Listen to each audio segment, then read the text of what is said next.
सीमा रिंद कह रही हैं कि पाकिस्तानी पाकिस्तानी पासपोर्ट होने की वजह से हम नेपाल में शादी नहीं कर सकते थे।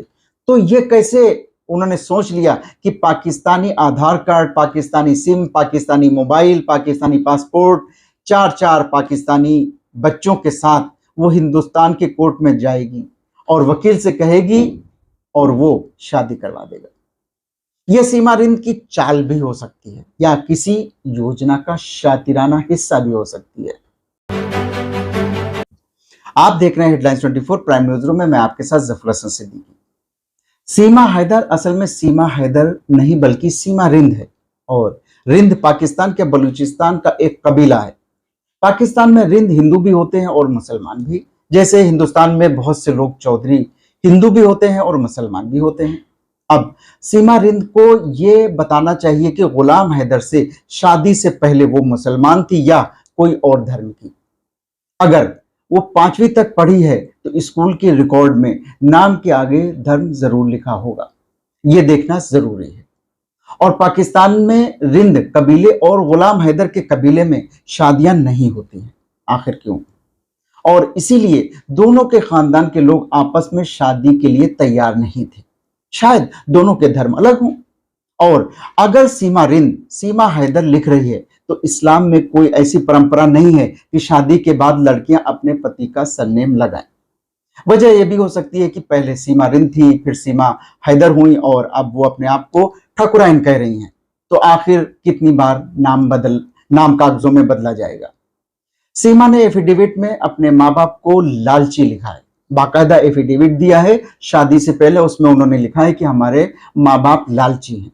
और सीमा ने घर से भागकर बलूचिस्तान के गुलाम हैदर से प्रेम विवाह किया, दोनों के घर वालों की मर्जी के खिलाफ जाकर। लेकिन गुलाम हैदर ने सीमा की सुनी, सीमा की मानी और घर वालों के खिलाफ जाकर उससे शादी कर ली। सीमा ने जब ससुराल में रहने से मना किया तो गुलाम हैदर ने फिर सीमा की सुनी और सीमा के कहने पर कराची में आकर रहने लगा। फिर सीमा ने कहा कि घर के खर्चे बढ़ गए हैं, बच्चे हैं, अब आपको पैसा कमाने के लिए विदेश सऊदी अरब जाना होगा। फिर गुलाम हैदर ने सीमा का कहना माना और वो विदेश सऊदी अरब चला गया। और इसी बीच यानी कि 2019 के बाद कोरोना वायरस आ गया, इसलिए वो वहां से वापस नहीं आ सका। सीमा ने कहा बस तुम वहां से पैसे भेजते रहो, और फिर गुलाम हैदर ने सीमा का कहना माना और 70-80 हजार रुपए महीना खर्चे के भेजता रहा। फिर सीमा ने कहा मैं अपना घर लेना चाहती हूं, पैसे भेज दो। फिर गुलाम हैदर ने सीमा का कहना माना और उसको 16 लाख रुपए घर खरीदने के लिए भेज दिया और सीमा ने अपने नाम कराची में एक घर भी खरीद लिया। फिर सीमा ने पैसों की डिमांड की तो फिर गुलाम हैदर ने सीमा का कहना माना और उसे 3 लाख रुपए भेज दिए। और सीमा रिंद इन पैसों से पबजी खेलती रही, बच्चों को टाइम नहीं दे सकती थी जैसा बच्चे बता रहे हैं, और पति को धोखा देकर उसी के पैसों से दूसरे से प्यार की पींगे बढ़ाती रही। और उसी के पैसे पहली बार पाकिस्तान से दुबई से नेपाल आई और होटल का खर्च, आने जाने का खर्चा। फिर दूसरी बार फिर उसने उस मकान को बेच दिया जो उसके पहले पति ने दिलवाया था। फिर वो पाकिस्तान से दुबई गई, दुबई से नेपाल, नेपाल से इंडिया, और यह खर्चा गुलाम हैदर के पैसों से हो रहा था। अब सीमा रिंद ये बताएं कि गुलाम हैदर कहां से गलत हो गया। जो सीमा कहती गई वो गुलाम हैदर गुलामों की तरह करता गया। उसका नाम गुलाम हैदर के बजाय गुलाम सीमा होना चाहिए, क्योंकि सीमा रिंद तो अपने माँ बाप को पहले ही लालची बता चुकी है, ससुराल वालों को भी गलत कह चुकी है, अब अपने पति को गलत कह रही है। इससे पता चलता है कि सीमा रिंद खुद गलत है। अगर गुलाम हैदर इतना बेवफा है, गलत है, बुरा है, तो सीमा हैदर अभी तक उसका सरनेम लगाकर क्यों घूम रही है? सीमा हैदर अब अपने कबीले का नाम सीमा रिंद क्यों नहीं लिख रही है? प्रेम की दीवानी सीमा रिंद अपने कबीले का नाम तो छोड़िए, अब तो सीमा ठाकुराइन अपने आप को कहला रही है। अगर गुलाम हैदर बुरा था फिर भी वो 70-80 हजार रुपए, जैसा कि न्यूज चैनल्स में दिखाया जा रहा है, भेजता था।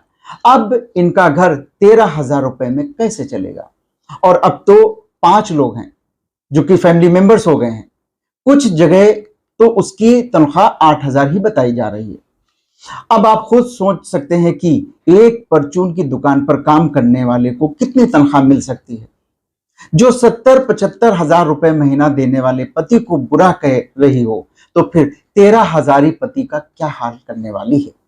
चौंकाने वाली बात यह भी है कि एक दुश्मन देश की औरत अपने बच्चों के साथ नेपाल से भारत में दाखिल हो जाती है और आराम से रह रही होती है, तो फिर यकीनन इस तरह तो कोई भी आतंकवादी जासूस आराम से भारत में घुस सकता है। सीमा रिंद कह रही हैं कि पाकिस्तानी पासपोर्ट होने की वजह से हम नेपाल में शादी नहीं कर सकते थे। तो ये कैसे उन्होंने सोच लिया कि Pakistani Aadhaar card, Pakistani SIM, Pakistani mobile, Pakistani passport, चार चार पाकिस्तानी बच्चों के साथ वो हिंदुस्तान के कोर्ट में जाएगी और वकील से कहेगी और वो शादी करवा देगा। यह सीमा रिंद की चाल भी हो सकती है या किसी योजना का शातिराना हिस्सा भी हो सकती है। सचिन अपने पिता के साथ सीमा रिंद को लेकर जो कि मालूम है कि वो दुश्मन देश से आई हुई है और पाकिस्तान और हिंदुस्तान के रिश्तों को हर एक आदमी अच्छे से समझता है, फिर भी उसको पाकिस्तानी आधार सिम, मोबाइल, पासपोर्ट बच्चों के साथ कोर्ट लेकर कैसे पहुंच गए। ये कोई मामूली बात नहीं है। फिर पुलिस का एक्शन में होना, इन सब का गिरफ्तार होना और कुछ ही दिनों में छोड़ दिया जाना, यह भी कोई मामूली बात नहीं है, ना ही कोई इत्तेफाक। आज तक कहा जाता था कि प्यार अंधा होता है और कानून के बारे में भी यही कहा जाता है कि कानून भी अंधा होता है, लेकिन आज पता भी चल गया, क्योंकि कानून तो सीमा और सचिन ने जो बताया उस पर उसने उनको बेल दे दी हिदायतों के साथ। भारत में कोई गैर कानूनी तरीके से घुस ना सके, इसके लिए पूरा एक सिस्टम है।